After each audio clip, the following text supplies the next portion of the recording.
amor.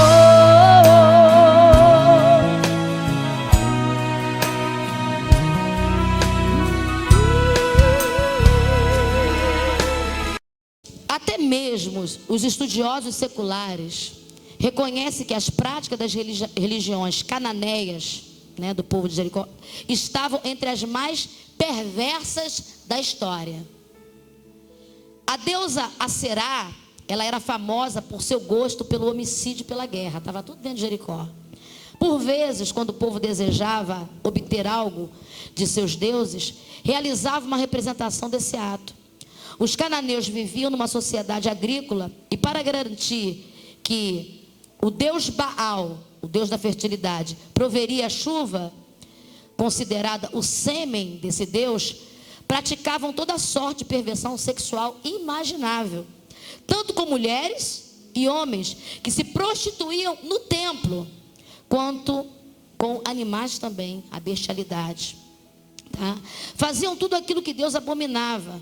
Chegavam até a jogar seus filhos no fogo como sacrifício. Na mão de quem? Nos braços de quem? Moloque. Quantos de nós às vezes quer falar: esse moleque aí, não muda, que não sei o que, esse moleque. Esse termo moleque vem de Moloque. Moloque era um deus que ele era feito todo em bronze, ele tinha os braços estirados. E as pessoas desse povo lançavam suas crianças nos braços dele, elas queimavam viva nos braços de Moloque. Eram essas práticas. Uma criança que foi feita para adoração está sendo colocada nos braços de um Deus, letra minúscula, de uma estátua, e sendo consumida ali de maneira mais terrível possível. Faziam tudo aquilo que Deus abominava. Chegavam a jogar os filhos como sacrifício. E aqui a palavra de Deus diz que eles lançavam os filhos no fogo. Quantos pais hoje aqui estão lançando os seus filhos no fogo? Dentro da igreja. Vocês estão lançando os teus filhos no fogo, sabe o quê? De frente das televisões, onde para poder ter tempo para fazer as coisas que você tem que fazer dentro de casa, você deixa teu filho diretamente assistindo tudo quanto é tipo de coisa, coloca um computador, quem sabe um tabletzinho na mão dele, você não sabe nem onde ele está entrando, ele sabe onde eles vão, pode ter certeza disso. Quem sabe vocês estão lançando o filho de vocês no fogo quando você bota essas roupinhas, que já pequenininhos, eles não têm pudor com as roupinhas que eles colocam. Quando eles crescem querendo usar aquelas roupinhas, né, pequenas, esquisitas, que o modismo está trazendo. Bota o modismo nos seus próprios filhos, envolve os seus filhos em práticas pagãs. Querido, se eu fosse falar hoje aqui, tem muita coisa que você vai parar, vai analisar e vai dizer: eu estou colocando meu filho no fogo. Quando você deixa de trazer o teu filho para casa, você está colocando o teu filho no fogo. Para a igreja, você está colocando o teu filho no fogo. E teria uma série, quando você dá risada das coisas feias que o teu filho faz, você está colocando o teu filho no fogo. Quando você não corrige os teus filhos das coisas terríveis que ele está fazendo, quando você, para não contrariar um filho, você deixa de fazer, não importa a idade que ele tem, está debaixo do teu teto, ele te deve favor, você tem que ensinar. Ensina o teu filho o caminho que ele deve andar, e aprenda que o teu filho não é teu. É pecado, querido, quando você não trata o teu filho como deveria, quando você não corrige o teu filho como deveria, quando você não inculca no coração do teu filho, quando você não gasta tempo com o teu filho. Cuidado com o ativismo, o trabalho, o materialismo pode te deixar cego. Às vezes a gente está preocupado em deixar um futuro para o filho, e a gente trabalha, faz, acontece, mas você acabou de lançar teu filho no fogo. Quando você abandona teu filho, porque você vai em busca de outras coisas que você acredita que ele vai depender mais daquilo que o teu braço faz do que aquilo que Deus pode dar para teu filho. A minha mãe e meu pai, eles sempre colocaram essa coisa do temor de Deus dentro do meu coração, sempre, sempre. Filho, você tem que ter temor de Deus, sempre falando daquilo, das consequências de quando a gente entristecia a Deus e das coisas boas que a gente tinha de Deus quando a gente obedecia. Então, eu mesmo quando eu era pequeno, mesmo sem ter tanto entendimento e ter tido aquele real encontro com Deus como eu tenho hoje eu não dependo mais da minha mãe ou do meu pai ou de ninguém para servir a Deus. Hoje essa opinião já foi formada dentro de mim, mas enquanto eu era criança, eu precisava disso. Eu precisava de uma pessoa que ficasse: filho, é isso, é isso, é isso. E os meus pais e minha mãe, os meus pais, eles foram essenciais para isso. Eu lembro que meus colegas, eles me chamavam para matar a aula, para ir jogar futebol.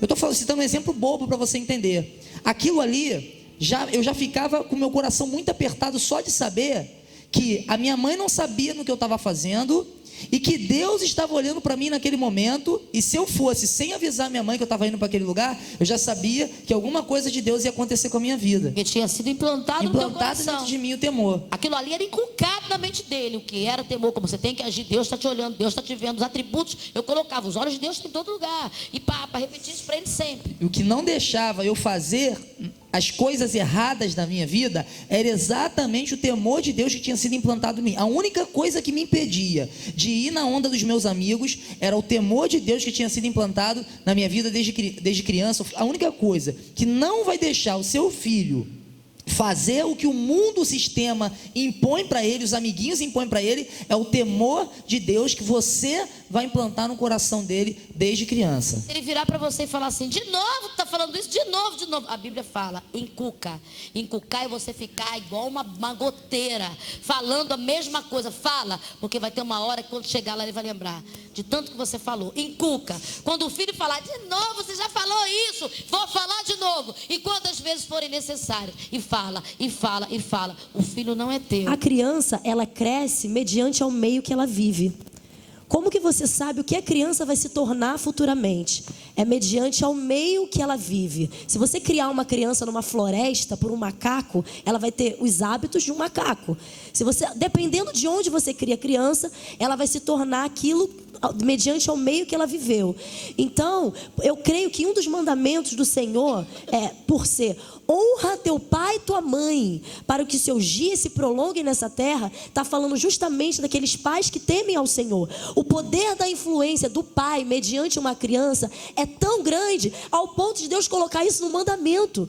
Honra teu pai e tua mãe, sabedor de que se você obedece os seus pais, que são tementes ao Senhor, obedecendo a eles, você vai crescer de tal maneira que você vai crescer tendo uma vida de obediência. E tendo uma vida de obediência, submissão e temor a Deus, Deus faz questão de manter você vivo nessa terra, para você ser um instrumento de influência para muitos. Então, se está ali num dos 10 mandamentos, honrar o pai e a mãe, quer dizer o seguinte: o poder de influência de um pai e de uma mãe na vida de uma criança é realmente o resultado de um futuro brilhante na presença de Deus que essa criança pode ter. E você entende também, se Deus colocou ali, é para você ter uma noção da responsabilidade que um pai e uma mãe têm, do que o próprio Deus espera de um pai e de uma mãe que teme a Deus, a ponto de parar nos seus mandamentos e falar: filho, honra, porque Deus acredita que aquele pai temente, aquela mãe temente vai criar aquela criança de uma maneira fora de série. Se Deus fala, honra o teu pai e tua mãe, não está falando para um pai iníquo, para uma mãe iníqua, está falando para um pai com a função de pai, com a mãe com a função de mãe, para o qual o Senhor os criou como instituição familiar, para eles darem um recurso para os seus filhos, para eles já crescerem com a mente deles ligadas de como elas precisam ser para com Deus.